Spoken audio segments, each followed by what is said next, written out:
ce que maman me dise que bon, il y a quelque chose que je vais te dire, il faut faire. Parce que je suis ta maman, il faut faire. Il faut écouter ce que j'ai à te dire, il faut faire. Moi, je dis, il n'y a pas de souci. Mais maman qui me dit directement comme ça, ah bon, ce que tu vas faire, c'est que tu dois coucher avec ton papa. Je dis, ah maman, comment ça? Ouais, voilà une histoire. Vraiment, cette histoire-là, je vais trop pas en débattre. On va partager la vidéo là. C'est très grave. Famille, c'était grave. Actuellement là, une fille a refusé de faire le mougouli avec son papa. Et le papa décède après. On sent en même temps directement les choses mystiques d'Afrique là. Ce qui est étonnant là, ce qui est étonnant dans l'affaire que vous allez écouter là, c'est que la maman est au courant. La maman elle-même là, elle est au courant. Elle sait déjà, elle sait toute l'affaire. Voilà ça. C'est l'union familiale, on dit là. C'est ça, c'est arrivé à ce niveau où la maman déjà, elle sait que le mari est dans ce genre de trucs là. Que la survie de son mari là dépend que le mari fasse ce genre de trucs, des rapports intimes avec leur fille aînée. On va regarder cette histoire. Bon, on va écouter cette histoire que la fille a fait et on va écouter jusqu'à la fin. Ça là, c'est digne d'un film. Hein? D'un film c'est que le scénario, l'acteur, tout ça là, c'est tourné dans le cas de Lucifer. On regarde la vidéo jusqu'à la fin et on partage pour sensibiliser les autres parce que dans l'histoire que la fille raconte, elle a précisé sur ce point la prière. On regarde la vidéo et on revient après. J'étais en famille, donc je vivais avec mes parents, père, ma mère, ma petite sœur. Donc on était tous ensemble dans la maison, on était au niveau de Hongrie et franchement tout se passait très bien, en toute franchise, on était dans des très bonnes connexions. Donc moi j'ai eu mon bac, quand j'ai eu mon baccalauréat, et papa a fait les papiers, tout ça, et je suis partie vivre en Belgique. Et j'ai fait 1 an. Quand j'ai fait 1 an, bon, on a dit l'année scolaire, et je suis venue en Côte d'Ivoire parce que quand j'allais me retourner, c'était pour faire au moins 4 ans, 5 ans comme ça. Et maman m'a appelé pour me faire asseoir au moins.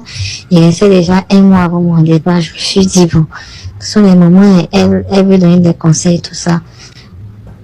Dans la discussion, vraiment, c'était chic au début, quoi. Il n'y a pas de souci, tout était vraiment intéressant. Jusqu'à ce que maman me dise que, bon, il y a quelque chose que je vais te dire, il faut faire. Parce que je suis ta maman, il faut faire. Il faut écouter ce que j'ai à te dire, il faut faire. Moi, je dis, il n'y a pas de souci. Donc, maman qui me dit directement comme ça, ah bon, ce que tu vas faire, c'est que tu dois coucher avec ton papa. Je dis, ah maman, comment ça?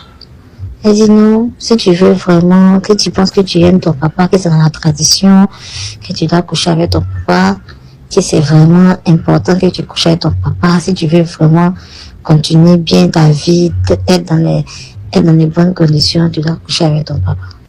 Et j'ai demandé si mon papa sait ça. Elle dit, il sait. Moi, ça m'a traumatisé. Je dis, je ne peux pas coucher mon papa. Et puis, j'ai dit, mon papa, où ça? Elle dit, ici à la maison, que personne ne va savoir. Ça va rester ici en famille. Que tu vas coucher avec ton papa, c'est très important. Si tu veux vraiment que tout le monde puisse rester bien, qu'on soit à l'aise, il faut que tu sortes avec ton papa. J'ai dit, non, je peux pas sortir mon papa. Ma maman, elle a commencé à me faire des histoires, elle a crié sur moi. Elle m'a insulté dans la maison. Je vous jure que le même soir, moi je pensais que c'était fini, je suis m'asseoir de ma chambre. Le même soir, ma maman est rentrée dans ma chambre. Elle est venue faire sortir mes habits et discuter la maison. Donc, c'était déjà, je vous épargne beaucoup les détails. Hein. C'est comme ça que on a continué à discuter. Je suis partie, j'ai appelé une amie. Et quand j'ai appelé l'amie, j'ai dit à ma camarade, ah bon, voilà ce qui se passe chez moi ici, à la maison. Ma camarade, elle est en France. Elle m'a dit, bon, faut aller chez nous, mes cousins sont là-bas. Et puis, tu vas rester, je vais expliquer à mes parents. Donc, je suis partie chez eux à la maison. Donc, quand j'étais chez eux, j'ai appelé mes oncles, j'ai appelé mes tantes. Ils ont appelé à la maison. Ils disent que, vraiment, quand ils écoutent l'explication de mes parents, là, et même ils savent même pas de quoi il s'agit finalement. Maintenant qu'elle est à la maison, là-bas, mon papa dit, il ne veut plus jamais me voir là-bas, et comme ça. Donc, je suis restée. Donc, j'ai fait 1 mois. Après, j'étais arrivée. Et les parents, même de mes camarades, ont essayé de rentrer en contact avec mes parents. Ils n'ont rien voulu comprendre. Les parents de ma camarade ont dit ça va passer. En attendant, ils vont me prendre en charge. Donc j'étais là-bas et j'étais toujours en train de faire des petites activités. J'ai fait 3 mois, 4 mois finalement encore en Côte d'Ivoire. Jusqu'à ce que les parents de ma camarade m'ont dit ah bon, mes parents proposent que tu viennes en France. Et puis de là, tu vas rester avec nous ici pour pouvoir continuer tes études jusqu'à ce que la situation puisse se régulariser. Donc on a commencé à faire encore de nouveau tout ce qu'il faut comme démarche pour que je puisse partir en France. Et c'est là que 2 jours comme ça avant mon départ de la France, je sais pas si les gars, eux, ils savaient ça. 2 jours avant le départ de la France, il y a ma maman qui m'appelle, qui me dit comment je vais. Elle me parle tranquillement chez moi, c'est bon. Elle me dit non, il faut que tu viennes à la maison. On va résoudre tout ça, c'est pas la peine que je puisse fuir, que c'est vrai, elle a fait une erreur, tout ça. Moi, j'étais vraiment contente. Mais en temps, j'avais commencé à prier, pour dire au Seigneur, qu'est-ce qui m'arrive? Ah, Seigneur, qu'est-ce qui se passe dans ma vie? Donc, j'ai dit à ma maman, il n'y a pas de souci. Le lendemain, j'allais venir. Elle m'a demandé, mais tu peux pas venir même aujourd'hui, tout ça. J'ai dit non, le lendemain, je vais venir. Le lendemain, quand je me suis réveillée tôt, je me suis lavée bien. J'ai dit, je vais voir mon père. Parce que je devais partir le jour suivant. Je vais aller voir mon papa, je vais causer. Vraiment, j'étais contente. Et là, je vous promets que quand j'ai fini, j'ai commencé à prier. Ma maman m'appelait. Je n'ai pas vu le téléphone. Et je n'ai même pas cherché à regarder mon téléphone. Donc, quand je suis sortie de la maison, quand j'ai fini de prier, et puis mon téléphone, je suis sortie de la maison. Et j'ai arrêté un taxi directement. Donc, quand j'ai arrêté le taxi a commencé à rouler. Parce que en ce moment, moi, j'étais partie maintenant vivre vers Faya. Donc, on était pour ceux qui connaissent bien, on était vers Belle-Côte. J'ai dit au chauffeur que j'ai oublié mon portefeuille à la maison, là où il y a l'argent. Et j'ai regardé mon téléphone, j'ai vu appel manqué de ma maman. J'ai dit, je n'ai pas aussi l'argent dans mon téléphone. Donc, est-ce qu'on ne peut pas se retourner et puis on va revenir? Le chauffeur a dit, d'accord, il n'y a pas de souci.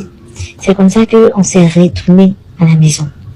Je vous assure, quand on est reparti à la maison pour prendre mon portefeuille, quand j'ai fini pour mon portefeuille, je venais et puis ma petite soeur m'a appelé.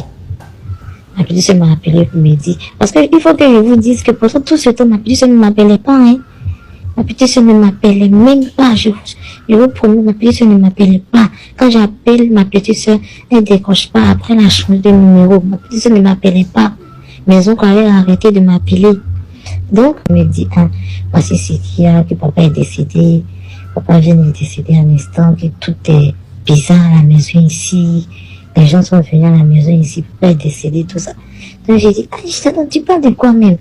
Elle me dit, non, que papa est décédé.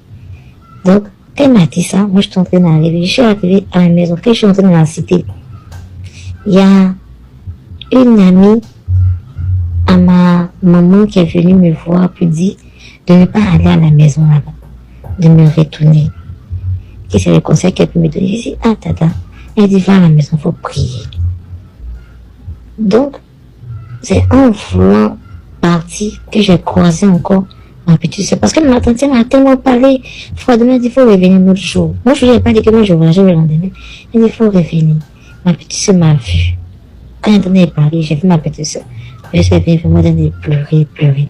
Ma petite soeur m'a expliqué maintenant que quand j'ai quitté la maison, mon papa est venu, mon papa et ma maman sont venus lui parler pour dire non, que moi j'étais une fille qui était bizarre, j'étais désobéissante, que moi j'avais pas réussi, qu'ils mettent leur confiance en elle, donc elle a qu'à sortir avec mon papa. Donc elle est sortie avec mon papa.